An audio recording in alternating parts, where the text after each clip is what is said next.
ಈಗ ಇರ್ತಕ್ಕಂಥದ್ದು ಆರೋಪಿ ಸ್ಥಾನದಲ್ಲಿ. ಇದಕ್ಕೆ ಹಲವಾರು ವಿಷಯಗಳನ್ನು ನಾನು ಚರ್ಚೆ ಮಾಡಬೇಕಾಗಿದೆ.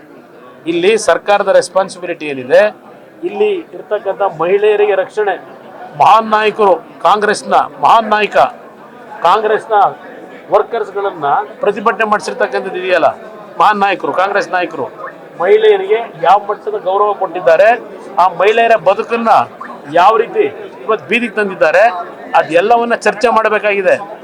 ಇಲ್ಲಿ ಇಲ್ಲಿಯ ಈ ಪ್ರಕರಣದಲ್ಲಿ ಇರ್ತಕ್ಕಂಥ ಪ್ರಮುಖ ಆರೋಪಿಯ ಸತ್ಯಾಸತ್ಯತೆ ಹೊರಗೆ ಬರತಕ್ಕಂಥದ್ದು ಒಂದು ಭಾಗ. ಈ ಪ್ರಕರಣದಲ್ಲಿ ಯಾವ ರೀತಿಯಲ್ಲಿ ಪೆನ್ ಡ್ರೈವ್ಗಳು ಸರ್ಕ್ಯುಲೇಟ್ ಆಯಿತು, ಸರ್ಕ್ಯುಲೇಟ್ ಮಾಡಿದಂಥ ಮಹಾನ್ ನಾಯಕ ಯಾರು, ಯಾವ ಕಾರಣಕ್ಕೋಸ್ಕರವಾಗಿ ಅದನ್ನು ಸರ್ಕ್ಯುಲೇಟ್ ಮಾಡಿದ್ರು, ಎಷ್ಟು ತಿಂಗಳ ಹಿಂದೆ ಆ ಮಹಾನ್ ನಾಯಕನಿಗೆ ವಿಷಯಗಳೆಲ್ಲ ಗೊತ್ತಿತ್ತು. ಇದನ್ನ ಇಲ್ಲಿರ್ತಕ್ಕಂಥ ಪ್ರಶ್ನೆ ದೊಡ್ಡ ಅಪರಾಧ.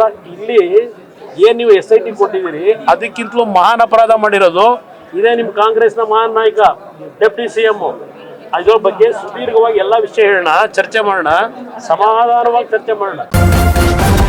ನ್ಯೂಸ್ ಫಸ್ಟ್ ನಿರ್ಭೀತಿಯಿಂದ ನಿಮ್ಮ ಪರವಾಗಿ.